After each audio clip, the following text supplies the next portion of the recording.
ಬಡತನವನ್ನು ಮೆಟ್ಟಿ ನಿಂತು ಗಾಯನ ಕ್ಷೇತ್ರದಲ್ಲಿ ತಮ್ಮದೇ ಆದ ಹೆಸರು ಮಾಡಿರುವ ಪ್ರತಿಭಾವಂತ ಗಾಯಕಿ ಶ್ರೀಮತಿ ವಿಜಯಲಕ್ಷ್ಮಿ ಹಿರೇಮಠ ಅವರ ಸಾಧನೆ ಇಂದಿನ ಮಹಿಳೆಯರಿಗೆ ಪ್ರೇರಣೆಯಾಗಿದೆ. ರಾಯಚೂರು ಜಿಲ್ಲೆಯ ಸಿಂಧನೂರು ತಾಲೂಕಿನ ಹಳ್ಳಿಯೊಂದರಲ್ಲಿ ಜನಿಸಿದ ವಿಜಯಲಕ್ಷ್ಮಿ ಹಿರೇಮಠ ಅವರು ಬಾಲ್ಯದಲ್ಲಿಯೇ ಬಡತನ ಮತ್ತು ಕಷ್ಟಗಳನ್ನು ಅನುಭವಿಸಿದರು. ಕೃಷಿ ಚಟುವಟಿಕೆಯನ್ನು ಜೀವನದ ಆಧಾರವನ್ನಾಗಿ ಮಾಡಿಕೊಂಡಿದ್ದ ರೈತ ಕುಟುಂಬದಲ್ಲಿ ಬೆಳೆದ ಅವರು ಚಿಕ್ಕಂದಿನಿಂದಲೇ ಗಾಯನ ಕ್ಷೇತ್ರದ ಬಗ್ಗೆ ಅಪಾರ ಆಸಕ್ತಿ ಹೊಂದಿದ್ದರು. ಆದರೆ ಬಡತನದ ಕಾರಣದಿಂದಾಗಿ ಗ್ರಾಮಾಂತರ ಪ್ರದೇಶದಲ್ಲಿ ಕೃಷಿ ಕೆಲಸಗಳಲ್ಲಿ ತೊಡಗಿಕೊಂಡಿದ್ದ ಅವರಿಗೆ ಸರಿಯಾದ ಅವಕಾಶ ದೊರೆಯಲಿಲ್ಲ. ನಂತರದ ದಿನಗಳಲ್ಲಿ ಗಂಗಾವತಿಗೆ ಬಂದ ಸಂದರ್ಭದಲ್ಲಿ ಇವರ ಗಾಯನ ಪ್ರತಿಭೆಯನ್ನು ಗುರುತಿಸಿದ ಬಿಜೆಪಿ ಮಹಿಳಾ ಘಟಕದ ಅಧ್ಯಕ್ಷೆ ಭಾರತಿ ಅಗಲೂರು ಅವರು ಬೆನ್ನು ತಟ್ಟಿ ಪ್ರೋತ್ಸಾಹ ನೀಡಿದರು. ಹಾಗೆಯೇ ಗಾಯನ ಕ್ಷೇತ್ರಕ್ಕೆ ಪರಿಚಯ ಮಾಡಿಕೊಟ್ಟವರು ಶ್ರೀಮತಿ ಲಲಿತಾ ಭೀಮೇಶ್ ಛಲವಾದಿ. ನಂತರ ಶ್ರೀಮತಿ ವಿಶಾಲಾಕ್ಷಿ ಹೊಸಪೇಟೆ ಅವರು ವಿಜಯಲಕ್ಷ್ಮಿ ಹಿರೇಮಠ ಅವರ ಪ್ರತಿಭೆಯನ್ನು ಕರ್ನಾಟಕ ರಾಜ್ಯದ ಮಟ್ಟಕ್ಕೆ ಪರಿಚಯಿಸಿದರು. ಇವರ ಪ್ರತಿಭೆಗೆ ಪ್ರೋತ್ಸಾಹ ನೀಡಿದವರಲ್ಲಿ ಕರ್ನಾಟಕ ರಾಜ್ಯ ಮಾಧ್ಯಮ ಅಕಾಡೆಮಿಯ ಸದಸ್ಯರು ಹಾಗೂ ಕಿಸ್ಕಿಂದ ವಾಣಿಯ ಸಂಪಾದಕರಾದ ಕೆ. ನಿಂಗಜ್ಜ, ನಗರಸಭೆಯ ಮಾಜಿ ಸದಸ್ಯ ಸಂಗಮ ಆರ್ ಕಣ್ಣನ್, ಪತ್ರಕರ್ತ ಶರಣಯ್ಯ ಸ್ವಾಮಿ ಕರಡಿಮಠ ಹಾಗೂ ಬಿಜೆಪಿ ರೈತ ಮೋರ್ಚಾ ರಾಜ್ಯ ನಾಯಕ ತಿಪ್ಪೇರುದ್ರಸ್ವಾಮಿ ವಕೀಲರು ಪ್ರಮುಖರಾಗಿದ್ದಾರೆ. ಪ್ರೋತ್ಸಾಹ ಮತ್ತು ಅವಕಾಶಗಳೊಂದಿಗೆ ಗಾಯನ ಕ್ಷೇತ್ರದಲ್ಲಿ ತಮ್ಮ ಪಯಣ ಆರಂಭಿಸಿದ ವಿಜಯಲಕ್ಷ್ಮಿ ಹಿರೇಮಠ ಅವರು ನಂತರ ಹಿಂತಿರುಗಿ ನೋಡಲೇ ಇಲ್ಲ. ಇಂದು ಶ್ರೀ ವಿಜಯ ಮೆಲೋಡಿಸ್ ಎಂಬ ಹೆಸರಿನಲ್ಲಿ ಸ್ವಂತ ಆರ್ಕೆಸ್ಟ್ರಾ ತಂಡವನ್ನು ಸ್ಥಾಪಿಸಿ ಸುಮಾರು 7 ರಿಂದ 8 ಜನ ಗಾಯಕ-ಗಾಯಕಿಯರಿಗೆ ಅವಕಾಶ ಕಲ್ಪಿಸಿದ್ದಾರೆ. ಗಂಗಾವತಿ ತಾಲೂಕಿನ ಕರೋಕೆ ಗಾಯಕರಲ್ಲಿ ಮುಂಚೂಣಿಯಲ್ಲಿರುವ ಅವರು ಮದುವೆ, ಸಭೆ ಹಾಗೂ ವಿವಿಧ ಸಮಾರಂಭಗಳಲ್ಲಿ ತಮ್ಮ ತಂಡದೊಂದಿಗೆ ಉತ್ತಮ ಗಾಯನ ಕಾರ್ಯಕ್ರಮಗಳನ್ನು ನೀಡುತ್ತಿದ್ದು ಜನಪ್ರಿಯತೆ ಗಳಿಸಿದ್ದಾರೆ. ಇವರ ಸಾಧನೆಯನ್ನು ಪರಿಗಣಿಸಿ ಕೊಪ್ಪಳದ ಹೈಬ್ರಿಡ್ ನ್ಯೂಸ್ ಸಂಸ್ಥೆ ವಿಶೇಷ ಪ್ರಶಸ್ತಿ ನೀಡಿ ಗೌರವಿಸಿದೆ. ಹಾಗೆಯೇ ರಾಜಧಾನಿ ಬೆಂಗಳೂರಿನ ಕುಂಭಮೇಳ ಸಾಂಸ್ಕೃತಿಕ ಅಕಾಡೆಮಿ ವತಿಯಿಂದ ಕರ್ನಾಟಕ ರಾಜ್ಯೋತ್ಸವ ಪ್ರಶಸ್ತಿಯೂ ನೀಡಿ ಸನ್ಮಾನಿಸಲಾಗಿದೆ. ಗಾಯನ ಕ್ಷೇತ್ರದಲ್ಲಿ ಕೇವಲ 1 ವರ್ಷದ ಅವಧಿಯಲ್ಲಿ ಸಾಕಷ್ಟು ಹಾಡುಗಳನ್ನು ಹಾಡಿ ಗಮನ ಸೆಳೆದಿರುವ ವಿಜಯಲಕ್ಷ್ಮಿ ಹಿರೇಮಠ ಅವರು ಬಡ ರೈತ ಕುಟುಂಬದಿಂದ ಬಂದಿದ್ದರೂ ಬಡತನವನ್ನೇ ಮೆಟ್ಟಿ ನಿಂತು ಸಾಧನೆ ಮಾಡಿದ್ದಾರೆ.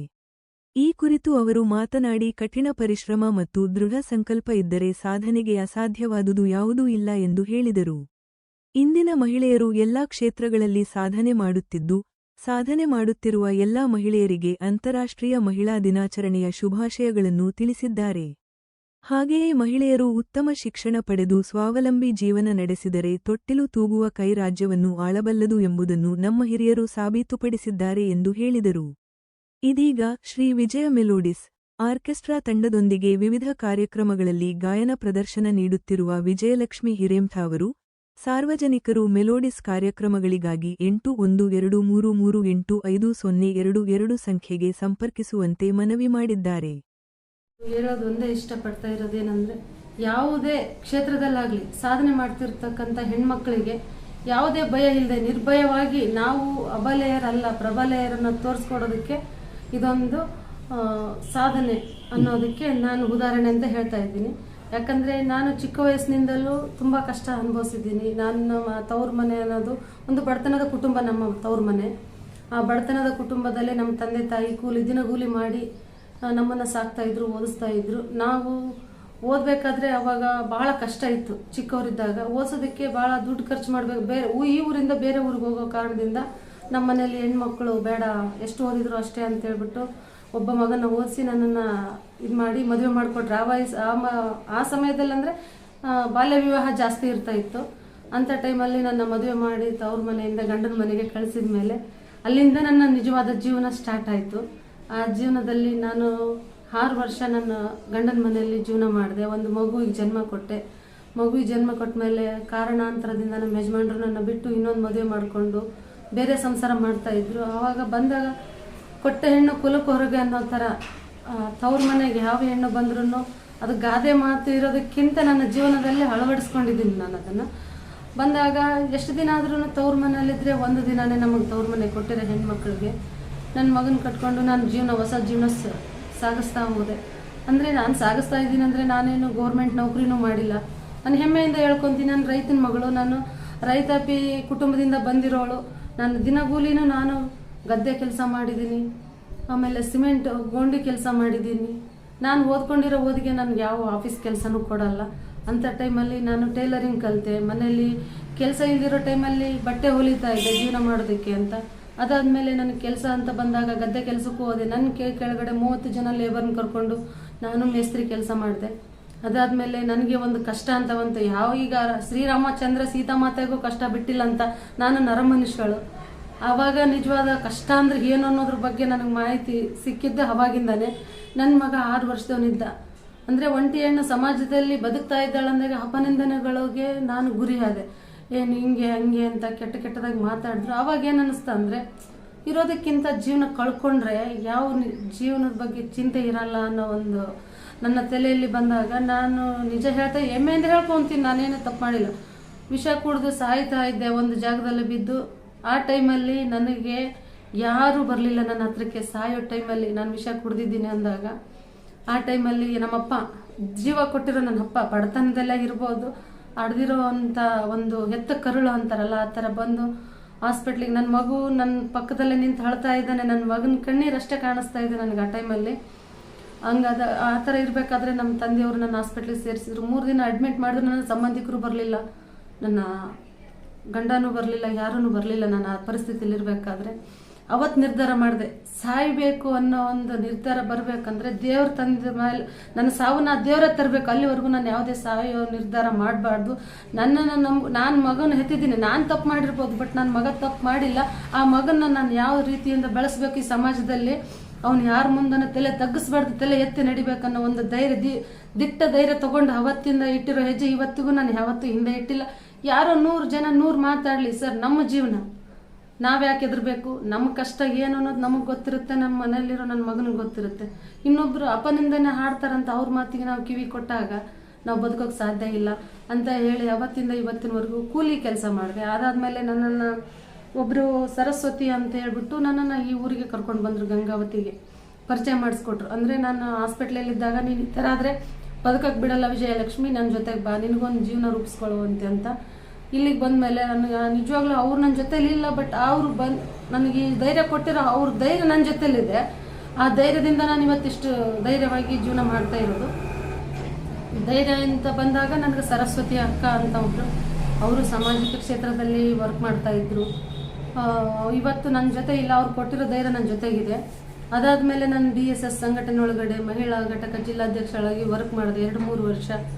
ಅದಾದಮೇಲೆ ನಾನು ರಾಜಕೀಯಕ್ಕೆ ಸೇರ್ಪಡೆ ಆಗಿ ರಾಜಕೀಯದಲ್ಲೂ ಜಿಲ್ಲಾ ಸಂಘಟನಾ ಕಾರ್ಯದರ್ಶಿಯಾಗಿ ಗ್ರಾಮೀಣ ಭಾಗದಲ್ಲೆಲ್ಲ ತಿರುಗಾಡಿ ಜಿಲ್ಲಾ ಕ್ಷೇತ್ರದಲ್ಲೆಲ್ಲ ನಾನು ಕೆಲಸ ಮಾಡಿದೆ. ಸಮಾಜ ಸೇವೆನೂ ನನ್ನ ಕೈಲಾದ ಸಮಾಜ ಸೇವೆನೂ ನಾನು ಮಾಡ್ತೀನಿ, ಕೈಲಾದ ಸಹಾಯನೂ ನಾನು ಮಾಡ್ತೀನಿ. ಯಾಕಂದರೆ ನಾನು ಅನುಭವಿಸಿರೋ ನೋವನ್ನು ಇನ್ನೊಬ್ಬರು ಅನುಭವಿಸ್ತಾ ಇದ್ದಾರೆ ಅಂದಾಗ ನನ್ನ ಕೈಲಾದ ಸಹಾಯ ನಾನು ಮಾಡಬೇಕು ಅನ್ನೋ ಒಂದು ಭಾವನೆ ಇತ್ತು. ಅವರು ಕಷ್ಟಪಡಬಾರ್ದು ಅಂತ ಹೇಳ್ಬಿಟ್ಟು ಅದಾದಮೇಲೆ ನನಗೆ ಆಡ್ತಾ ಇದ್ದೆ. ಮೊದಲಿಂದನೂ ನನಗೆ ಹುಟ್ಟಿದಾಗಿಂದನೂ ಸಂಗೀತ ಅಂದರೆ ತುಂಬ ಇಷ್ಟ. ಆ ಟೈಮಲ್ಲಿ ನಮ್ಮ ತಂದೆ ತಾಯಿಯವರು ಇದು ಓದ್ಕೊಳ್ಳೋಕ್ಕೆ ದುಡ್ಡಿಲ್ಲ, ಇನ್ನು ಸಂಗೀತ ಇಲ್ಲಿಂದ ಕಲಿಸೋಣ, ಅದರಲ್ಲೂ ನಮ್ಮ ಊರಿಂದ ಬಿಟ್ಟು ಬೇರೆ ಊರಿಗೆ ಹೋಗಬೇಕು, ದೂರ ಊರುಗಳಿಗೆ. ಅವ್ರಿಗೆ ಅಷ್ಟು ಮಾಹಿತಿ ಇರಲಿಲ್ಲ ಸಂಗೀತದಲ್ಲಿ, ಅವ್ರಿಗೆ ಅಷ್ಟು ಆಸಕ್ತಿನೂ ಇರಲಿಲ್ಲ. ನನಗಿತ್ತು. ಆವಾಗ ನಾನು ಕಲಿಯೋಕ್ಕಾಗಲಿಲ್ಲ. ಹಾಡ್ತಾ ಇದ್ದೆ. ನಾನು ಚಲನಚಿತ್ರಗಳನ್ನು ನೋಡ್ತಾ ಇದ್ದೆ, ಅದರಲ್ಲಿ ಬರ್ತಕ್ಕಂಥ ಹಾಡುಗಳನ್ನು ಜಾಸ್ತಿ ಇಷ್ಟಪಡ್ತಾ ಇದ್ದೆ, ಹಾಡ್ತಾ ಇದ್ದೆ. ಅದನ್ನು ನನ್ನ ಫ್ರೆಂಡ್ಸ್ ಆದ ಭಾರತಿ ನಗರ ಘಟಕ BJP ನಗರ ಘಟಕ ಅಧ್ಯಕ್ಷರಾದಂಥ ಭಾರತಿ ಹಗಲೂರವರು, ನೀನು ಚೆನ್ನಾಗಿ ಹಾಡ್ತೀಯ, ನೀನು ಯಾಕೆ ಹೋಗಿ ಸ್ಟೇಜ್ ಮೇಲೆ ಹಾಡಬಾರ್ದು, ಅದು ನಿನಗೊಂದು ಜೀವನ ಆಗುತ್ತೆ ಅಂದರು. ಅಕ್ಕ, ನಮ್ಮಂಥವ್ರಿಗೆ ಯಾರು ಅವಕಾಶ ಕೊಡ್ತಾರೆ ಅಂತ ನಾನು ಕೇಳಿದಾಗ, ಇಲ್ಲ ಸಿಕ್ಕೇ ಸಿಗುತ್ತೆ, ನೀನು ಪ್ರಯತ್ನ ಮಾಡ್ತೀಯ, ನಿನಗೆ ಆ ಧೈರ್ಯ ಇದೆ, ಆ ಸಾಮರ್ಥ್ಯ ಇದೆ ಅಂತ ಹೇಳಿದಾಗ ಸರಿ ಅಂತ ಹೇಳ್ಬಿಟ್ಟು ಹೋದಾಗ ನನ್ನನ್ನು ಸ್ಟೇಜಿಗೆ ಕರ್ಕೊಂಡು ಹೋಗೋ ಕೆಲಸ ಮಾಡಿದ್ದು ಲಲಿತಾ ಭೀಮೇಶ್ ಚಲವಾದಿ ಅಂತ ಹೇಳ್ಬಿಟ್ಟು, ಅಕ್ಕ ಈ ಥರ ಕಾರ್ಯಕ್ರಮ ಮಾಡ್ತಾ ಇದ್ದೀವಿ, ನೀನು ಬರ್ತೀಯಾ ಅಂತ ಕೇಳಿದಾಗ ಅಕ್ಕ ಬರ್ತೀನಿ ಅಂತ ನಾನು ಹೋಗಿ ನನಗೆ ಅವತ್ತು ಸಂಗೀತ ಸ್ವರಾಂಜಲಿ ಅನ್ನೋ ಒಂದು ಕಾರ್ಯಕ್ರಮದಲ್ಲಿ ಫಸ್ಟ್ ಟೈಮ್ ನನಗೆ ಸ್ಟೇಜ್ ಕಾರ್ಯಕ್ರಮ ಕೊಟ್ಟಿದ್ದು. ಅವತ್ತಿಂದ ಇವತ್ತಿನವರೆಗೂ ಸಂಗೀತ ಕ್ಷೇತ್ರದಲ್ಲಿ ನಾನು ಹೀಗೆ ಮುಂದೆ ಹಾಡ್ಕೊಂಡು ಬರ್ತಾನೆ ಇದ್ದೀನಿ. ಆದರೆ ಅಪನಿಂದನೆಗಳು ಮಾಡೋಂಥ ಈಗ ಒಬ್ಬರು ವ್ಯಕ್ತಿ ಮುಂದೆ ಹೋಗ್ತಾ ಇದ್ದಾನೆ ಅಂದಾಗ ಕೆಲವು ಜನ ಟೀಕೆಗಳ ಮಾತುಗಳೂ ಇರ್ತವೆ, ಅಪನಿಂದನೆಗಳು.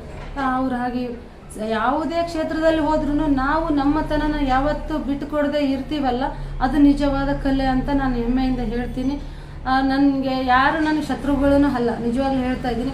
ಅವರು ನನಗೆ ಟೀಕೆ ಮಾಡ್ತಿರ್ಬೋದು, ಅವರು ನನ್ನ ಗುರುಗಳಂತ ನಾನು ಇವತ್ತು ಭಾವಿಸಿದ್ದೀನಿ. ಇವತ್ತಿನವರೆಗೂ ಅವ್ರು ನನಗೆ ಎಷ್ಟೇ ಟೀಕೆ ಮಾಡಿದ್ರು ಅವ್ರು ಆಡೋ ಮಾತುಗಳಿಂದ ನನಗೆ ಇನ್ನಷ್ಟು ಹುಮ್ಮಸ್ ಬರ್ತಾ ಇದೆ. ಇನ್ನೂ ಬೆಳಿಬೇಕು, ನಾನು ಇನ್ನೂ ಕಲಿಬೇಕು, ಇನ್ನೂ ದೊಡ್ಡ ಸ್ಥಾನದಲ್ಲಿ ನಾನು ಹೋಗ್ಬೇಕು ಅನ್ನೋ ಒಂದು ಛಲ ನನ್ನ ಹತ್ರ ಇದೆ. ಹೀಗೆ ನಾನು ಸಾಕ್ತೀನಿ, ನನ್ನ ಕೈಲಾದ ಸಹಾಯನ ನಾನು ಮಾಡ್ತೀನಿ. ನಾನು 1.5 ವರ್ಷದಲ್ಲೇ ನನ್ನದೇ ಆದಂಥ ಒಂದು ವಿಜಯ್ ಮೆಲೋಡಿಸ್ ಆರ್ಕೆಸ್ಟ್ರಾ ಅಂತ ನನ್ನ ಆರ್ಕೆಸ್ಟ್ರನ್ನ ನಾನು ಓಪನಿಂಗ್ ಮಾಡಿದೆ. ಅದಾದಮೇಲೆ ನಾನು 3 ಕಾರ್ಯಕ್ರಮನೂ ನಾನು ಮಾಡಿದೆ. ನನ್ನ ಬ್ಯಾನರಿಂದ 3 ಕಾರ್ಯಕ್ರಮ ಮಾಡಿದೆ. ಅದರ ಕೆಲವು ಜನಗಳಿಗೆ ಅದರಲ್ಲಿ ಅವಕಾಶನ ಕೊಟ್ಟಿದ್ದೀನಿ. ಈಗ ನಾವು ಎಲೆಮರೆ ಕಾಯಿಗಳು ಅಂತ ಹೇಳ್ತಾರೆ, ಚೆನ್ನಾಗಿ ಹಾಡೋವಂಥವ್ರನ್ನ ಯಾರು ಕರೆಯಲ್ಲ. ಅಂಥವ್ರಿಗೆ ನಾವೇನು ಮಾಡಬೇಕು, ಅವರನ್ನ ಬೆಳಕಿಗೆ ತರುವಂಥ ಕೆಲಸ ನಾನು ಮಾಡಬೇಕು ಅನ್ನೋ ಒಂದು ಉದ್ದೇಶದಿಂದ ನಾನು ಇನ್ನೊಬ್ಬರ ಕಡೆಯಿಂದ ಕಲ್ತಿರೋ ವಿದ್ಯೆನ ನನ್ನ ಹತ್ರ ಇಟ್ಕೊಂಡು ನಾನು ಸತ್ತರೆ ಅದು ನನ್ನ ಹತ್ರನೇ ಮಣ್ಣಾಗಿ ಹೋಗುತ್ತೆ. ನನ್ನಿಂದ ಇನ್ನೊಬ್ರಿಗೆ ದಾನ ಮಾಡಿದ್ರೆ ಅದು ಶಾಶ್ವತವಾಗಿ ಮುಂದೆ ಬೆಳೆಯುತ್ತೆ ಅನ್ನೋ ಒಂದು ಉದ್ದೇಶದಿಂದ ನನಗೆ ಯಾರು ನಾನು ಕಲಿತಾ ಇದ್ದಾರೆ, ನಿಷ್ಠೆಯಿಂದ ಕಲಿತಾ ಇರ್ತಕ್ಕಂಥ ಕಲಾವಿದರಿಗೆ ನನ್ನ ಕೈಲಾದ ಸಹಾಯ ನಾನು ಮಾಡ್ತೀನಿ, ಅವರಿಗೆ ಅವಕಾಶನ ನಾನು ಕೊಡ್ತೀನಿ ಅಂತ ಎಲ್ಲರ ಮುಂದೆ ನಾನು ಇದು ಮಾಡ್ತಾ ಇದ್ದೀನಿ. ಯಾರಾದರೂ ಇದೇ ರೀತಿ ಯಾರೋ ಇನ್ನೊಬ್ರು ಅಂತಾರೆ, ಅವ್ರು ಅಂತಾರೆ, ಇವ್ರು ಅಂತಾರೆ, ಯಾವ ಹೆಣ್ಮಕ್ಳೇ ಆಗಿರಲಿ, ನಾವು ಎಲ್ಲ ತೊಟ್ಲು ತೂಗೋದಕ್ಕೂ ಸೈ, ರಾಜ್ಯ ಹಾಳೋದಕ್ಕೂ ಸೈ. ಅವಾಗಿನ ಕಾಲದಲ್ಲಿ ನಮಗೆ ಹೆಣ್ಮಕ್ಳಿಗೆ ಯಾವುದೇ ರೀತಿ ಸಪೋರ್ಟ್ ಇರಲಿಲ್ಲ. ಇವಾಗ ರಾಜ್ಯ ಸರ್ಕಾರನೇ ನಮಗೆ ಎಲ್ಲ ರೀತಿಯ ಸೌಕರ್ಯಗಳನ್ನು ಕೊಡ್ತಾ ಇದ್ದಾರೆ. ಆ ಥರ ಇರಬೇಕಾದ್ರೆ ನಾವು ಯಾರಿಗೂ ಎದುರು ಅವಶ್ಯಕತೆ ಇಲ್ಲ. ನಮ್ಮ ಕಾಲ ಮೇಲೆ ನಾವು ನಿಂತ್ಕೊಳ್ಳೋಣ, ನಿಷ್ಠೆಯಿಂದ ದುಡಿಯೋಣ, ಛಲದಿಂದ ಬದುಕೋಣ ಅಂತ ಹೇಳ್ತಾ ನಮ್ಮ ಸಮಾಜದ ತಿಪ್ಪೇರುದ್ರಸ್ವಾಮಿಯವರು, ಹಾಗೆ ಶರಣಯ್ಯ ಕರಡಿಮಠ ಅವರು ಮತ್ತು ಕೆ ನಿಂಗಜ್ಜ ಹಿರಿಯ ಪತ್ರಕರ್ತರಾದ ಕೆ ನಿಂಗಜ್ಜ ಸರ್ ಅವರು ಕೂಡ, ಮತ್ತು ಕೆ ಕಣ್ಣನ್ ಸರ್ ಅವರು, ಆರ್ ಕಣ್ಣನ್ ಸರ್ ಅವರು, ಟಿ ಶಾಮಣ್ಣ ಅವರು, ಇನ್ನೂ ಅನೇಕ ಕಲಾವಿದರು ಹೆಣ್ಮಗಳು ಮಾಡ್ತಾ ಇದ್ದಾಳೆ, ಅವರಿಗೆ ಸಪೋರ್ಟ್ ಮಾಡಿದ್ರೆ ಅವ್ರಿಗೊಂದು ಇನ್ನೂ ಹುಮ್ಮಸ್ ಬರುತ್ತೆ, ಇನ್ನೂ ಎತ್ತರದ ಸ್ಥಾನದಲ್ಲಿ ಬೆಳೀತಾರೆ ಅಂತ ಅವರು ಕೂಡ ಎಲ್ಲರೂ ಸೇರಿ ನನಗೆ ಸಪೋರ್ಟ್ ಮಾಡ್ತಾ ಇದ್ದಾರೆ. ಅವರೆಲ್ಲರಿಗೂ ನನ್ನ ಕೃತಜ್ಞತೆಗಳನ್ನು ನಾನು ತಿಳಿಸುತ್ತೇನೆ. ಈ 1 ವರ್ಷದ ಅವಧಿನಲ್ಲಿ ನಿಮ್ಗೆ ಏನೇನು ಪ್ರಶಸ್ತಿಗಳು ಬಂದಿದೆ ನಿಮ್ಮ ಸಾಧನೆ? ಸರ್, ನನ್ನ ಪ್ರಶಸ್ತಿ ಅಂದರೆ ಫಸ್ಟು ನನಗೆ ಬಂದಿರೋದು ಹೈಬ್ರಿಡ್ ನ್ಯೂಸ್ ಚಾನೆಲ್ ವತಿಯಿಂದ ನನಗೆ ಸಮಾಜ ಸೇವಕಿ ಹಾಗೂ ಗಾಯಕಿ ಅಂತ ಹೇಳಿಬಿಟ್ಟು ಒಂದು ಪ್ರಶಸ್ತಿ ಬಂತು ಸರ್. ಅದನ್ನು ಗುರುತಿಸಿ 1 ವರ್ಷ ಆದಮೇಲೆ ಮತ್ತೆ ಕನ್ನಡ ಅಕಾಡೆಮಿ ಕುಂಭಮೇಳ ಅಕಾಡೆಮಿ ಪ್ರಶಸ್ತಿ ಅಂತ ಅದು ಬಂತು. ಅದು ಬಂದಾದಮೇಲೆ ಮತ್ತೆ ಇನ್ನೊಂದು ಮೊನ್ನೆ ಅಂದರೆ ಸಂಗೀತ ಕ್ಷೇತ್ರದಲ್ಲಿ ಜಾಸ್ತಿ ನನಗೆ ಅವಾರ್ಡ್ಗಳು ಬಂದಿರೋ ಸರ್, ಉತ್ತಮ ಗಾಯಕಿ ಅಂತ ಹೇಳ್ಬಿಟ್ಟು. ಅದಾದಮೇಲೆ ನನಗೆ ಕೆಲವು ಸಮಾಜ ಸೇವೆ ಮಾಡ್ತಾ ಇದ್ದೀನಿ, ಅದರಲ್ಲಿ ಒಂದು ಸ್ವಲ್ಪ ಇವು ಪ್ರಶಸ್ತಿಗಳು ಬಂದಿವೆ. ಎಲ್ಲರಿಗೂ ಅಂತಾರಾಷ್ಟ್ರೀಯ ಮಹಿಳಾ ದಿನಾಚರಣೆ ಶುಭಾಶಯಗಳನ್ನು ತಿಳಿಸುತ್ತಾ, ಕಡಿಮೆ ಸಮಯದಲ್ಲೇ ನನಗೆ ಇಷ್ಟು ಟೈಮ್ ತಗೊಂಡು ಪತ್ರಿಕಾ ಮಾಧ್ಯಮದವರು ಬಂದು ನನಗಿಷ್ಟೆಲ್ಲ ಸಹಕಾರ ಮಾಡಿದ್ದಕ್ಕೆ ಅವ್ರಿಗೂ ತುಂಬ ಹೃದಯದ ಧನ್ಯವಾದಗಳನ್ನು ಹೇಳ್ತಾ, ಇಷ್ಟು ದಿನ ನನಗೇನು ಪ್ರೋತ್ಸಾಹ ಕೊಟ್ಟು ಇಷ್ಟು ದಿನ ಪ್ರೋತ್ಸಾಹ ಕೊಟ್ಟಿದ್ದೀರಲ್ಲ, ಇನ್ನು ಮುಂದೆ ಆದರೂ ಕೂಡ ಹಾಗೆ ನನಗೆ ಪ್ರೋತ್ಸಾಹ ಕೊಟ್ಟು ನಮ್ಮನ್ನು ಬೆಳೆಸೋದಕ್ಕೆ ಅವಕಾಶ ಮಾಡಿಕೊಡ್ಬೇಕಂತ ಎಲ್ಲರ ಹತ್ರ ನಾನು ಮನವಿ ಮಾಡ್ಕೊತಾ ಇದ್ದೀನಿ.